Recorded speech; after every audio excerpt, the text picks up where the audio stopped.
So thank you everyone for joining us for our third and final conversation in a three-part webinar series titled Beyond Earth Day. My name is Stacy Schmader. I'm co-founder and executive director of the Community Environmental Legal Defense Fund. Before we get started, we may be using some polling questions tonight, so your responses are anonymous. If you're on a mobile device, the questions will pop up over your video. If you're using a computer, the questions will open up in a pop-up window. Please feel free to use the chat or question and answer section to post a question, and we'll do our best to answer as many of those as we can live on our call tonight. We're also streaming this through the CELDA Facebook page. If you have any difficulties with Zoom, you can join us there. Tonight, I'm honored to be joined by my colleagues Tish Odell, Lindsay Schroman-Warwin, and Kai Hushka. On behalf of CELDA, thank you for taking the time to participate tonight.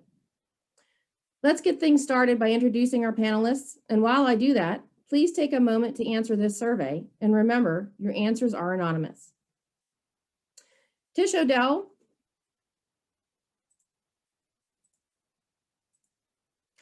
Tish Odell lives on the traditional lands of the Iroquois Confederacy, or Five Nations, in Northeast Ohio. After battling extractive oil and gas drilling in her own community and learning about the system that legally allows harm to nature and people for profit, she worked with communities in Ohio and across the country for the past decade, also wanting to challenge this system and create a new one that recognizes the rights of nature and local self-governance. Kai Hushka occupies land of the Spokane and Coeur d'Alene tribes along Hangman Creek. He is a longtime organizer for CELDA, working primarily with communities in the Northwest. Kai is also a lecturer for CELDA's Democracy School. Lindsay Schroman-Warwin lives on Klallam land in the Pacific Northwest. He works as an attorney focused on the relative power of governments, corporations, and the people, and serves as a city council member. Tonight's segment is titled Beyond Earth Day: Earth-Centric Solutions by Disaster or Design. This segment will focus on how we can create local Earth-centric solutions that respect the rights of nature and support future generations. We must be ready to admit that climate change will continue if we rely on the same technologies and systems that got us here. Change is not coming. It's already here and rapidly intensifying. We can respond by disaster or design. We can respond by doubling down on the exploitative mindset that got us to this point and buying or legislating some of us out of a crisis, or by rejecting racial capitalism, imperialism, colonialism, by embracing collective liberation as the only meaningful solution. With that in mind, and to begin this discussion this evening, the first question for our panelists is, how can we identify and avoid the false solutions that continue the same extractive practices and harmful outputs that are destroying the earth?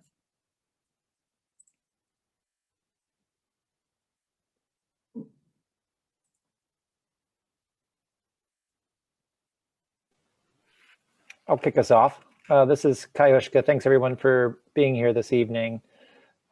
Stacy, thanks for that question to kind of get us rolling. I think in one way, it may be a single word answer, which is just diligence. What I mean by that is so often what happens in our activism, in our everyday life, the kind of deeper truth, the bigger frame that I believe the community rights work has been about doesn't get the space that it deserves. And so being diligent and making sure that that is spoken to, especially when ideas that seem fully baked and in a manner that prescribes some type of a 1, 2, 3, 4-step process to sort of bring us to the promised land of sorts, that you can throw up red flags. So that's not often an easy thing to do, because there are measures of which have elements that are probably justifiably good, but do they go deep enough? I think that's probably the harder question to wrestle with, because often there are pretty decent solutions out there, but they're ones of which don't go deep enough. And that's one of the more difficult places, I think, in the organizing and activism world to work within, because you're sort of stuck in a position about, do we advocate for this? Do we endorse it? Do we support it? Or, do we take a different view that says, well, it's not enough, we have to go further and time is running out. And so I think in that diligence piece, often, as we've seen even historically, there's always going to be an element of being somewhat unpopular. And I think maybe coming to grips with the notion that often what we may say or others may say about what really needs to take place may not be immediately received as being a popular notion.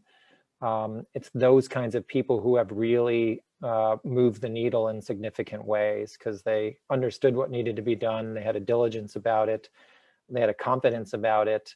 And they were persistent in making sure that the structural kind of shifts were actually structural and not just tangential or symptomatic type approaches. So not getting to any specifics at this point, but maybe we'll dive into it later on some specifics. But in generality, I think it's just it's an attitude more than anything else that obviously is combined with experience and research and understanding and connectivity to all kinds of things. But I really think it's a behavioral attitude thing that will drive through sort of these false promises that get pitched, often like green energy solutions, I guess, is a specific example. Tish, I see you off mic there, and Lindsay too, if you guys want to jump in there.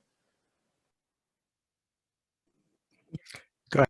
Okay. Well, I was just going to add to what Kai said, and, working with communities for so many years, it's this idea we've been conditioned to believe that we can't do anything either individually or as a community, and that we have to convince those with power or that, those who represent us to make the change.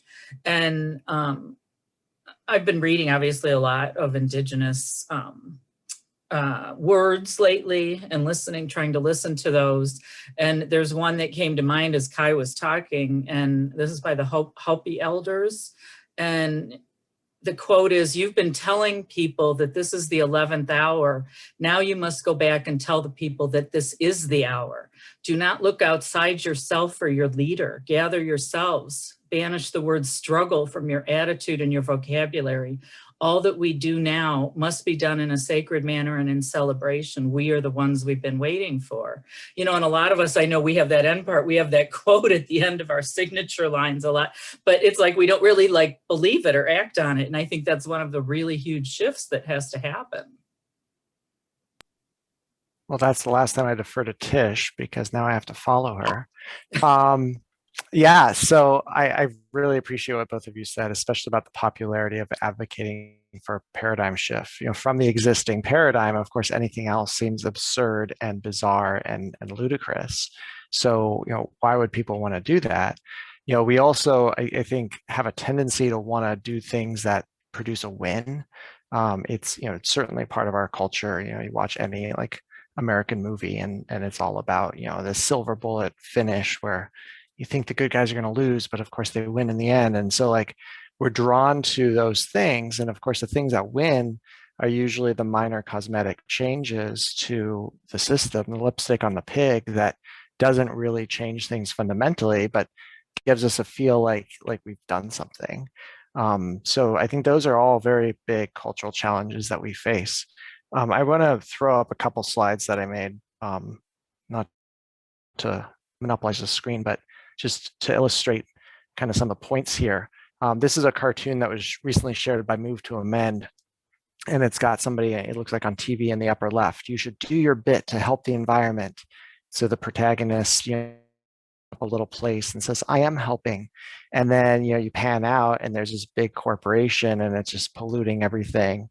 And it pollutes over that little spot that the protagonist saved. And in kind of a sad little voice, I imagine the protagonist says, "Oh no." And as Move to Amend commented on it, "Do you know who loves these exhortations to individual action to stop climate collapse? The 100 corporations who are responsible for 71% of the planet's carbon emissions." Right? We want to do our part, and I mean, I think we should, but we also need to recognize that we can't just, imagine that we're creating little utopias or intentional communities that are going to stop global ecosystem collapse unless we take on the system. So when we think about taking on the system, how do we decide whether it's been effective? There's a whole, emerging school of thought on what are called non-reformist reforms, which is kind of a cumbersome term. I kind of like the word abolitionist reforms, but non-reformist reforms seems to be the more popular term. And one theorist in this area, Harsha Walia, who does a lot of work on imperialism and colonialism, specifically around borders and migration. In her book, Undoing Border Imperialism, she asked this question, and I think it's a valuable question for, is what we're doing effective? And one way to evaluate that efficacy is, has the tactic been effective in exposing or confronting a specific point within the system by either diminishing its moral legitimacy or undermining its functions? So in what we do, we have to ask, are we diminishing the system's moral legitimacy, or are we undermining its functions? And if we're not doing either of those things, what is it that we're doing?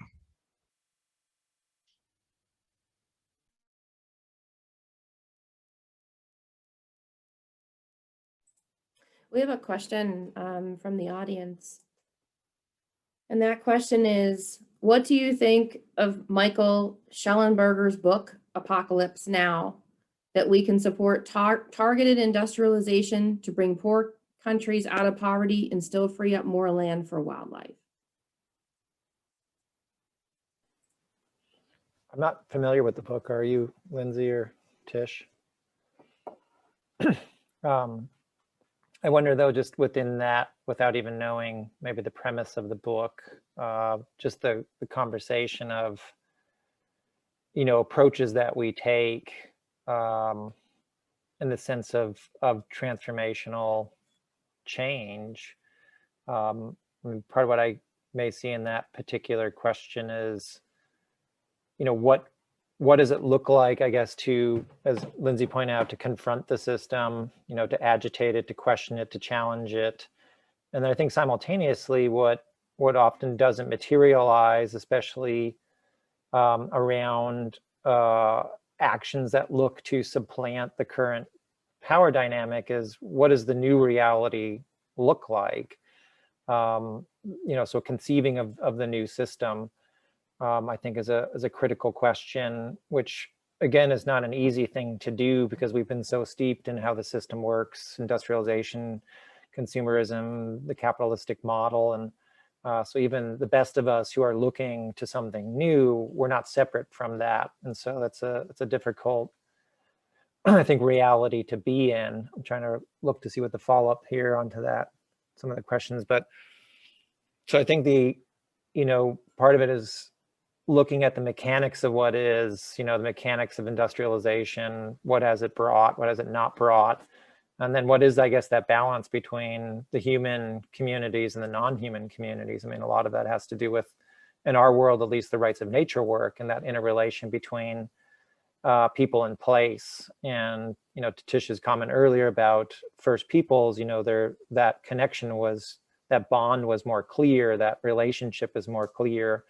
There was no real separation. And so I think our systems of economics, our systems of law, systems of governance have driven in this distinction between sort of the humans and then everything else. And even within the good that has potentially come within that, it's still this separation piece. So it doesn't really bring us to that new reality. And these are all huge questions, of course, which we've been wrestling with and attempting to do that right kind of agitation, I think, to do that right kind of blueprinting. But we're also at a point where there's a need for more of these kinds of conversations. And I think more means of, I think someone earlier in the chat talked about, how do we bring more people together to do this work? In my view, somehow the pandemic has created an opportunity, I think, for more sort of cross-group conversations at the very least. But I'm wondering if we're needing to get to that next level of relationships where we're actually working together beyond just talking to one another, creating space for one another, that we've got to move to that next stage of really building political will to deal with the existing system and ideally bring us into a new reality. I'm not too sure we're there yet, but I'm hoping that groups like ours and others will continue to figure out how to kind of foster that kind of connection, relationship building that eventually has to move into real substantive action, both against confronting the existing system, but I think ideally also simultaneously working maybe in parallel or to be ready for the new system to emerge. Because I think historically speaking, when we've seen revolutions of a different kind, the toppling of whatever power structure, a new power structure, very similar, in some cases worse than the power structure that was taken out, moves in. And I think in large degree, it's not enough pre-work has been done so that when that moment comes, you can really create the space for the new to emerge. And societally speaking, we have a lot of work to do still because we've been so steeped in really a false model, and we're trying to actually shake that loose now and have kind of the more really natural, ecologically harmonious reality of what it means to be a species on this planet emerge. And I think that's, again, that's a big struggle. It's that attitude piece we started out tonight with. Yeah, I think it's, well, in terms of this question, kind of international development and, things that are happening beyond our individual locus of control, because I'm imagining most of us here are not, in positions of power where, we could affect, development patterns around the world. If the Gates Foundation is on the phone, let us know. But that's not who we are, right? So, one quote I remember from this is from a memo 20, 30 years ago about, fair, I think it was called Fairness in a Fragile World, that poverty is not the absence of wealth, it's the deficit of power. So focusing in on power, I think, is valuable. And as I see some of the questions coming in the chat, I think power is a unifying concept in all of this. So what do we mean when we say power? People have different definitions. We're talking about political power, obviously not electricity, but power is the ability to define reality. So there's different forms within that. So there's the ability to define reality together, right? We have power together when we organize and when we create a new reality. That's a form of power. But sometimes people have power to ability to define reality for others, right? So that's power over, power to tell somebody else what their reality is going to be. When somebody can't pay their rent and they get an unlawful detainer and the sheriff shows up at their door and says, you have to leave now. That's power, right? Why can't they stay? Why is their reality being defined for them? Why do they have to lose their house? Similarly, a corporation applies for a permit that says, we're going to destroy this ecosystem and put in something else. Why does that permit have power? Why does it have the ability to define reality? And specifically, why does it have the ability to define reality for others who had no say in that but are affected by it? So, when we think about, we often call it, and folks who've been through Seldo's Democracy School or looked at a lot of our material, we call it the box of allowable activism. And, we play with the term, and I like to call it the cage of authorized activism and stuff. But, it's these limitations on what we're allowed to do that are all about defining power. So, within that, we push back against those things. But unless we're thinking about power more than just, well, the permit says that the corporation can do it. Well, why? Why does that permit say? Why does that have the power to define reality for us? Why can the state say, city, you can't pass this law to protect the public health? Why can the city, tell a community group that they can't put in a community garden somewhere, or that they can't decide, how, a strode, a street that's not a street, that's really a road, how that looks in their neighborhood? Like, why do certain parties or people or groups or institutions have power, and why do others not? And if we start going to that question around the ability to define reality and who and what is able to do that, I think we start to get to kind of the unifying theme in a lot of the questions and discussion that we're going to have today. Yeah, and just to, add to that conversation a bit, I mean, I think a lot of what the issue comes up is with language. I mean, and language is so important, and what do these words mean? And, with the question that started this, and I didn't read the book, but, things like industrialization and like somehow that's the solution, or, progress, like it's all like so in our heads, like we have so much, I guess, preconceived notions because of what we've been taught and the propaganda that we've, been taught to believe all this stuff. And so like, what do we really value? So when we think about our system and what's happening to the earth, and what do we really value? And that comment about, if we targeted industrialization, well, industrialization is what's got us to the place we are now. So is that really what we want to do?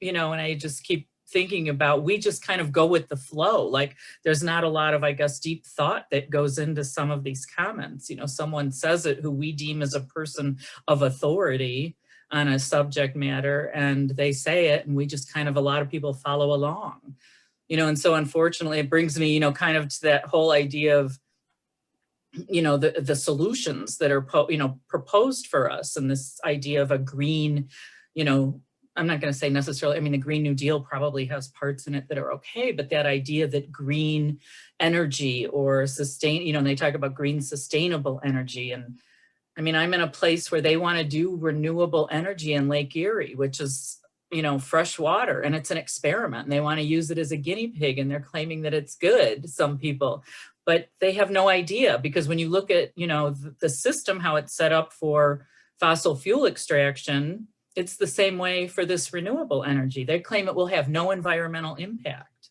Well, that's what oil and gas says when they come into an area, and so a lot of it is paying attention to this. And instead of just like that flip in our switch in our brains that we hear certain things and people say them and we go, oh yeah, that must be good. That we don't stop and think about, what does that really mean?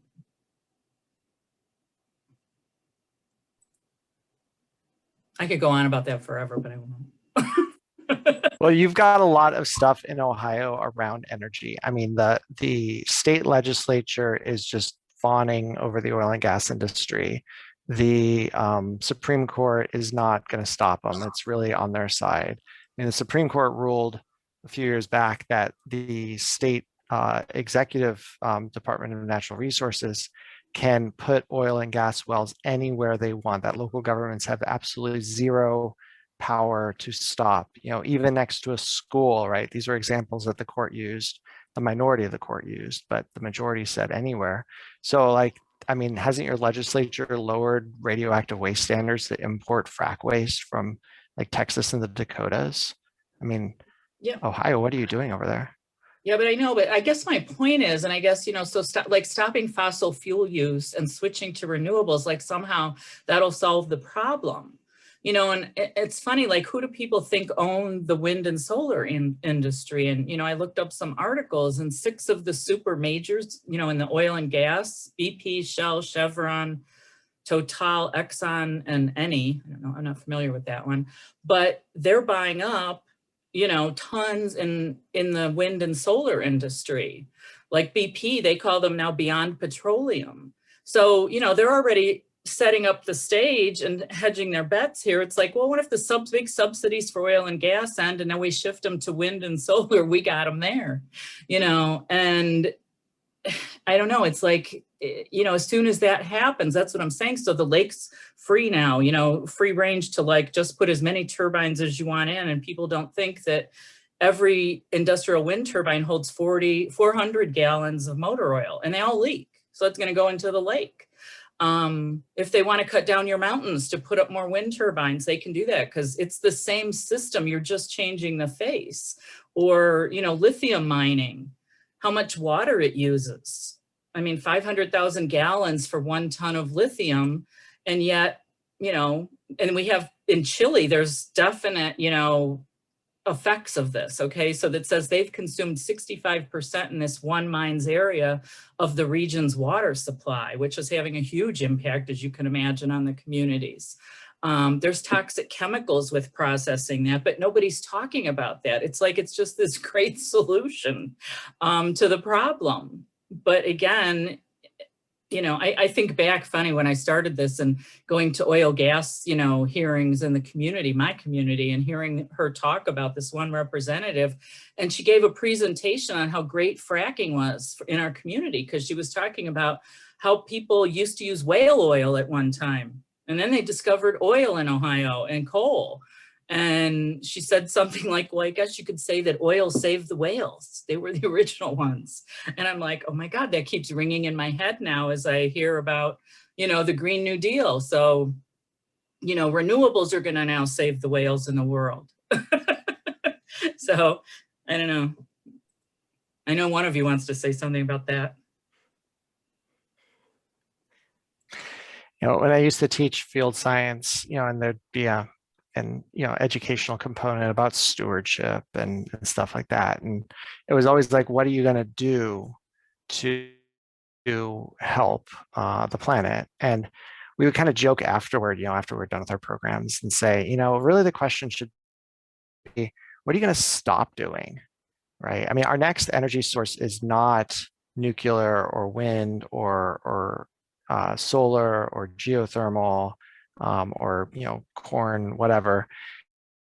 It's conservation, and, you know, recognizing that our impact and our collective use is so big. The problem with saying that is it then turns us to individual solutions, right? Well, okay, I should turn off this light that's next to my lamp, and maybe we should downsize to one car, and, you know, all those sort of individual things. And that ignores the big structural issues. I had the opportunity to live in Mexico for a little while, and I did my ecological footprint analysis while there. And we were at a sustainable ecological footprint. If everybody in the world lived like we did, you know, we would all be fine on one Earth. But living basically the exact same way back in the US, we need like 2 or 3 Earths. And why? It's not because of a change in my behavior. It's because of the collective infrastructure and system and output that we have. I mean, if we're talking about fossil fuel emissions, we have to talk about the US military. We have to talk about the impact of the United States around the world. And we are here in the belly of the beast, or the mind of the beast, with the ability to try to change that direction, dismantle its moral legitimacy, or interfere with its functions. And if we're not doing that, I mean, we're morally culpable in what it's doing around the world. Yeah, I think that's the huge element of the work, right? That the system is still churning away, whether it's purporting to be literally driven by the fossil fuel era, or, you know, in its mind pivoting to something quote unquote green with additional types of energy. It's still largely about the input being different, but still feeding the same type of machinery. And so our role has been about really trying to confront that, not only through, when I say our role, it's not just the community rights work, but others who are taking different tactics here, whether it's direct action, maybe the evolution of parallel systems or dual power needing to emerge, but really finding ways to delegitimize the illegitimate, I suppose, is one way I would think about it. And at the same time, we're rapidly needing to figure out what that next paradigm is. And that makes it very difficult to figure out, I think, often where people need to show up, or just the scale of what we're up against can be overwhelming, or the understanding that work today may not be actualized within the lifetime potentially of those doing that work. And that's also, I think, a different shift of society, at least in our sense of time and space in a way. largely because again, the individual has been so lauded within our system. And I think there's this awakening that the communal, the collaborative is where real power is, not just in the political sense that you were saying earlier, Lindsay, but just in a life sense. And so I think that's also why the emergence and the continuing need for First Peoples emergence to be really not only just heard, but I suppose to a degree mimicked as a means of both confronting what is and ideally bringing us to where we need to go. But there's clearly a rapidness of mobilization that's needed here that still hasn't come yet, which is, I think, as an organizer on the ground, very frustrating that how many more things have to happen before people, have their, I guess, collective breaking point. Where's the, a thought came through my head as I was talking with someone today about municipalities and the work. And I'm like, wow, what would it look like if hundreds, if not thousands of municipalities had a joint general strike? That whole communities basically just went on life strike or whatever you want to call it. What would that look like? So are we not at that level where our allegiance to what is not only broken, but it's gone, it's done, it's over with. So why are we pretending? And what is it going to take to sort of not just bring sort of the usual suspects to the street, but really collective communities, and communities not only within their own town, but linking together? I'm always looking at what's going to force sort of that breakthrough moment for the next stage of things to happen. I mean, we've seen it in our own work. We've had various breakthrough moments. But what's the next moment of that type? Again, considering the magnitude of what we're up against, the reaction is not commensurate yet, and it's sort of mind-boggling. And of course, we could pull all that apart, but eventually it has to happen.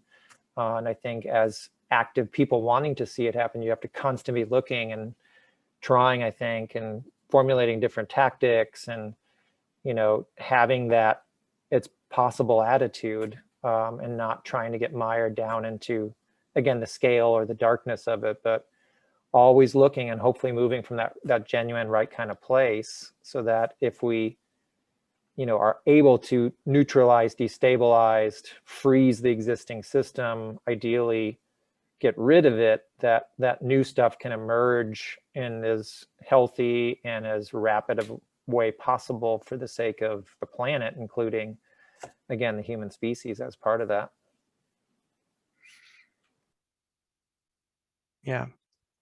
I've heard this saying for a long time that the most important environmental policies we have are economic policies.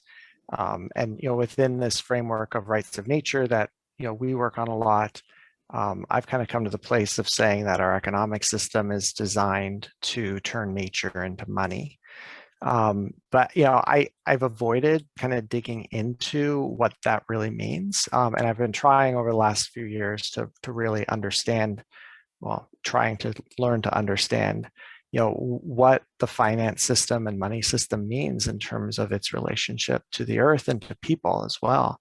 And, to be self-critical, I think it's an area that the Community Environmental Legal Defense Fund and the community rights movement in general has not explored. We've been focused on this rights-based project, which really is, if we want to dig deep into it, it's a very liberal project of, if people just have rights, then it will work. I mean, the whole rights framework really emerged with Enlightenment, liberalism, and all that.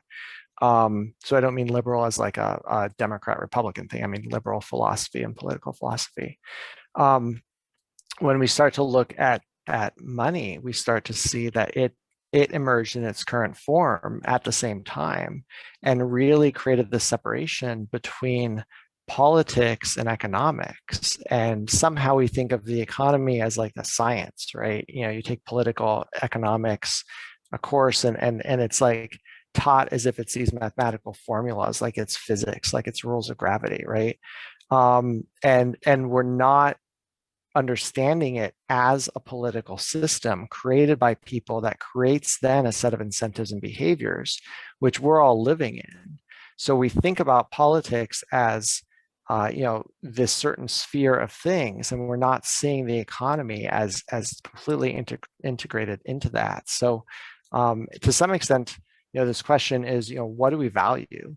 And Kai shared about, when will cities rise up in a general strike, which is a great idea. And I think about the mechanics of how that would happen. And, on the city agenda, there'd be an executive session to, meet to discuss potential litigation, and the city council will be pulled into a back room where the public can't be because it's executive session, and there'd be the city attorney, and there'd probably be some extra attorneys from the insurance pool, because the insurance pool is there too to make sure that the city council doesn't do the wrong thing. And they'd say, you take this action and you'll make the city liable, you will cost the city money, it's going to be money, right? So you want to protect an ecosystem, you want to protect people in this community, you want to protect the community as a whole. Well, you got to think about the money, because that ultimately is the bottom line. And that is the controlling political motivation for how cities behave. We've spent some time, another self-critical point, trying to boost the power of cities. There was a question earlier about Dillon's rule and home rule, and we've been advocates against Dillon's rule, trying to say that that municipalities have more power. We try to parse it and say it's the people of the municipality, but in as far as judges are concerned, there's no the people of the municipality. And as we try and grow that power, we're really kind of boosting the power of something that is designed as a corporation. I mean, cities are the original corporations. They are municipal corporations, and they do not operate as democratic governments for the most part. I mean, it's the residents as shareholders who elect a board of directors, which is the city council, who appoints a chief executive officer, the city manager or the city administrator or whoever. Maybe you elect the chief executive officer if you elect a strong mayor, that sort of thing. But that is a corporate structure. And what would it mean if our governments were more like cooperatives? What would it mean if there was actually a role for the people as political agents in our systems of government? So that's, I think, a space where we need to go into that, to recognize the interconnection of democratic governance systems and the economy and politics and power, and not separate those things out, but mash them all together and see all their connections and find solutions that weave in and out of all those different elements. Yeah, and I just will add to that. But again, for me, a lot of this, comes back to language, right? And how we define these terms. And if we think we let the, corporate state define these, and even the word economy. I heard a podcast last week, and Vandana Shiva was speaking, and the word economy comes from Greek, and it's a compound word, and it means like manage and like dwelling. So if we looked at that, managing our house, our dwelling, and we looked at our home as Mother Earth, that gives it a whole new meaning than what we're taught the word means in the capitalist culture. So it's, again, in our minds, and I think that's where the indigenous, culture and they understand that more. It's that relationship to land, and even, I guess, governance, and the community having a voice in that governance and who makes the decisions there. And for a lot of us, it's very difficult to get of that mindset, of how things and what the words mean defined by this culture. So that's all I'm going to add to that. Yeah, I mean, that's what makes our reality so difficult. We're all looking for effective transformational collective action, yet everything we're talking about is so deep in the sense of individualistic transformation, let alone collective. And collective, think about how it radiates out from one's family to one's neighborhood to one's community to whatever definition of regionality you want to bring in. And all the while, the machine keeps churning. So what is that balance between, really relating to people, what are the means of relating, as you were saying, Tish, language, but also ideas that aren't going to, this is my impatience, take a long time for people to sort of have things sink in to then respond in a way that's going to be effective. And I think that's also been the difficulty of deeper organizing work, because as Lindsay pointed out earlier, you're not going for the quote unquote win, or acting in a manner that traditionally, is classified as a win. You're there to deeply agitate, the bedrock realities and myths and so on and so forth of a system it's predicated on chewing things up, whether it's people or land. And yet it's also billed as a good. Think about all the things that are delivered about how good things are because of the way things are. So it's such a huge undertaking for community rights or any collective that's out there to take that on and be sustainable and grow from that. That's another thing, because the system's so good at isolating and eliminating often. And so, how does our connective tissue not get severed? How do we actually keep connected and actually grow? That's, I think, something we have to constantly try to figure out. All the while, the pressures continue, all the while the system finds new ways to basically try to slow us down or get rid of us, which is why I think, really digging much more deeper. I think someone put into the chat, the intersectionality, however one defines that, but that in the end, if it's about, if we're talking about economics, it's about numbers, right? Well, guess what? We have more numbers, but how do we actually, have those numbers come together in an effective way? That's something we haven't figured out yet. When I say we, it's not just us, CELDEF, but others out there, I think, doing similar good work and finding one another and building that and mobilizing. Because if we can get there, that's real power. I mean, back to what Lindsay was talking about, to me, that's real power.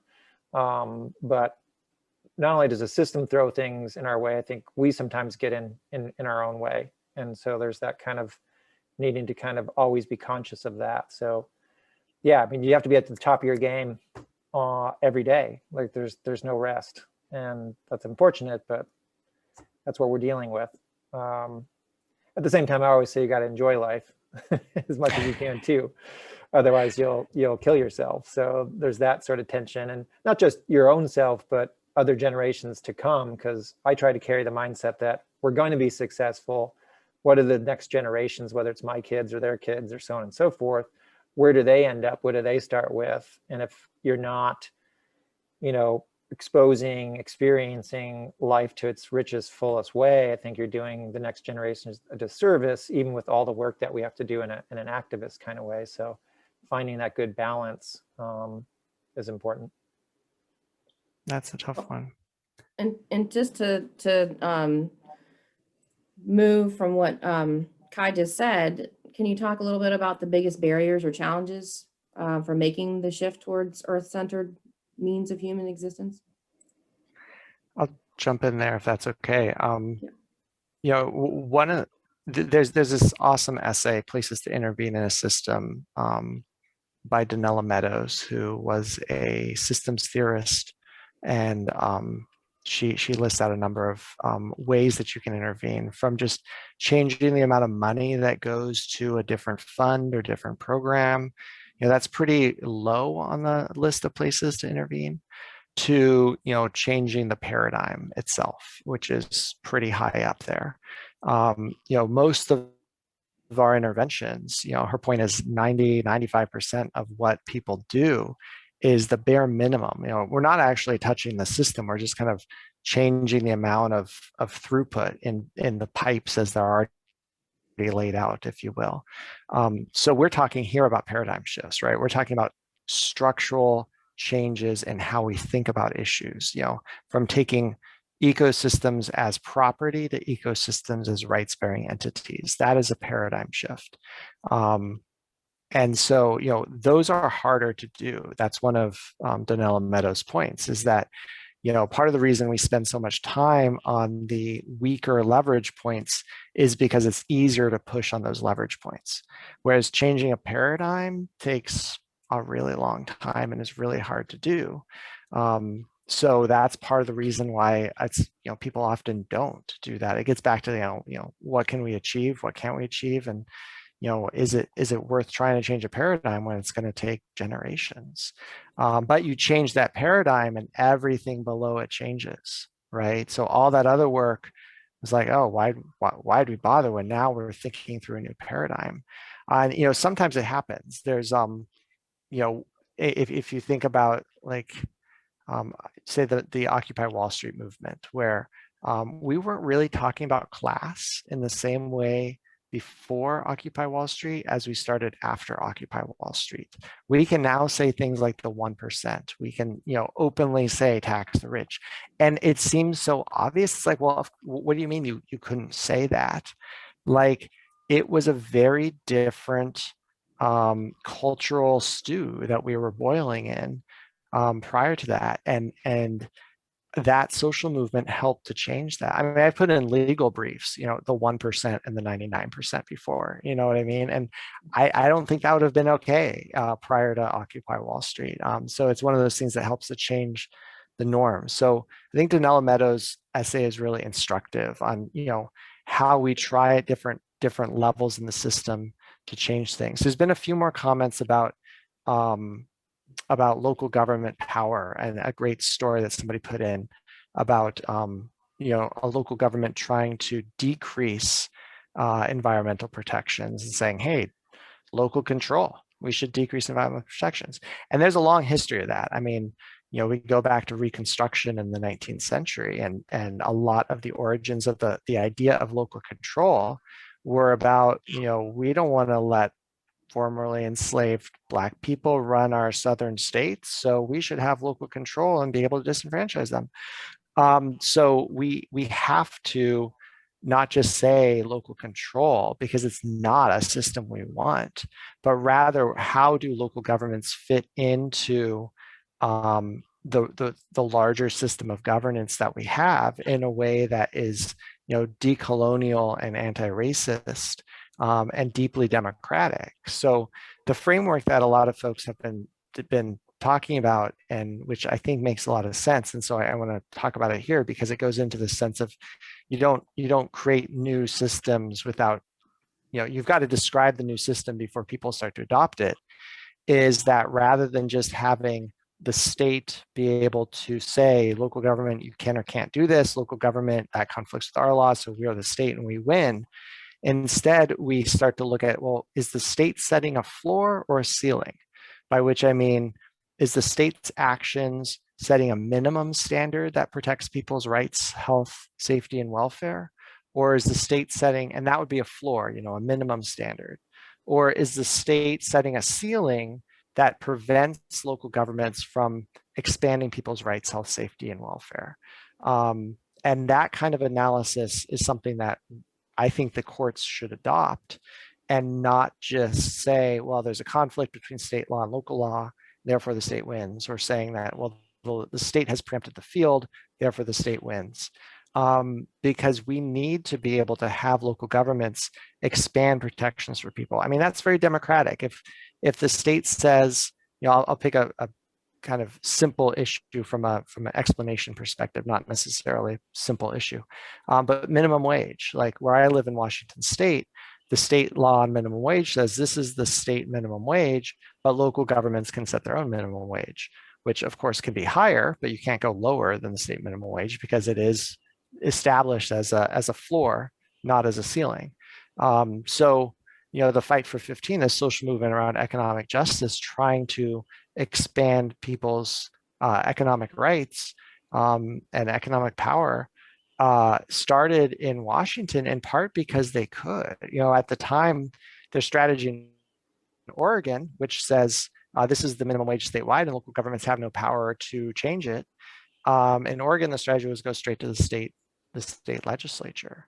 But we know that when we have grassroots power, when we have organized people, but not necessarily organized money, going to the state legislature is not a place where we are able to assert power. And often local governments are more willing to protect people's health and safety. Local governments are less interested in corporate handouts in the same way. We're closer to the people, right? And so the corporate special interests have figured out how to control the state legislatures really well. And the idea of having to figure out how to control tens of thousands of local governments is really scary to them. So Dillon's rule and weaponized preemption are great solutions for just squashing local governments as a place of having political power. So it is worth wrestling with and contending, even though I was critical of the structure of local governments as municipal corporations. We absolutely need to revive local governments and local democracy. Yeah, I would maybe the question of, we talked a lot about a lot of different barriers already. So, the economic system, how the political system operates, how the legal system, definitely all barriers. Also just talked about, I think, people's just kind of attitude and confidence level, that can be a barrier. I think two other things to just throw out is often our own imagination can be a barrier. Doing the work that I have, the questions where people start in this path of doing this work is really asking themselves, what do they want? Or what to Lindsay was saying, what do we value? And, putting aside how the system functions and really just having some core discussions about what do we need? What do we value? What does the ecology need? And having that be the starting point. That takes a certain confidence and imagination. And I think also a big barrier, which kind of feeds into all kinds of realms, including the educational system, is critical thinking and systemic thinking. We really need to nurture both of those, I think, if we're going to make it through. And I think with that also, that's a necessary piece of that relationship element we've been talking about as well, that I don't see that so much as a barrier. It's just something we have yet to kind of really come together around in its full capabilities. So I think on the opposite side of barriers, I see that as a really great opportunity, of which we've just not so much being blocked by anything in particular, though maybe there are elements of being blocked, but just haven't done as much work in that realm of bringing everyone together to say, hey, it's the system that's the problem. We need a different system, a different way of being, a different way of relating to one another. So I would just quickly, someone put in chat, this idea of the power of love. Okay, those are all huge elements into what's missing in the sense of our society. And so how do you braid all that together so you have that connection, that communalness, that relationship, and that you have recognized and accepted systems that reflect a certain value? And that's that kind of governmental piece that needs to be worked on.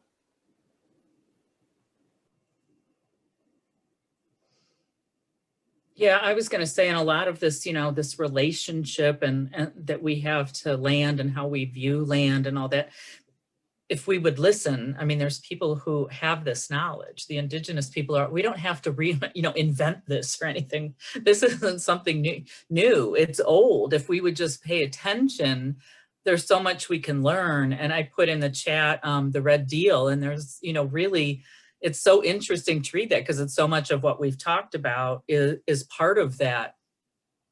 And I think back to my own family history. It's like also we've forgotten, we used to have more relationship to land. It's like that's been taken from us. My grandparents, came from Europe, and I think of how they lived in a city lot, and I actually found some old pictures and, from Italy, and on a single little lot with hardly any land there. They didn't have like a big yard. The houses are right next to each other, and you can see they put up things and they grew grapes, and my grandfather made wine.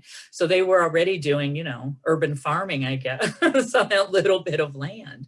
And we've just have forgotten all that, and so I think we really do need to in our heads. I keep coming back to that because I really think that's what the problem is. You know, we have to really decolonize our own brains and look to the past and look to the people who have a better relationship with land. And it's the barriers in our own head that we have to break.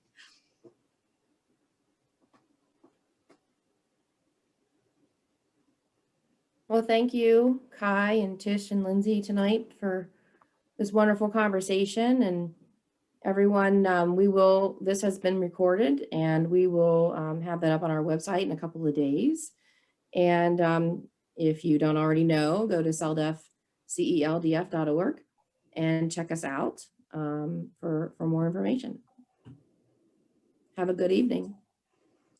Thanks, everybody. Bye. It was fun. Thank you.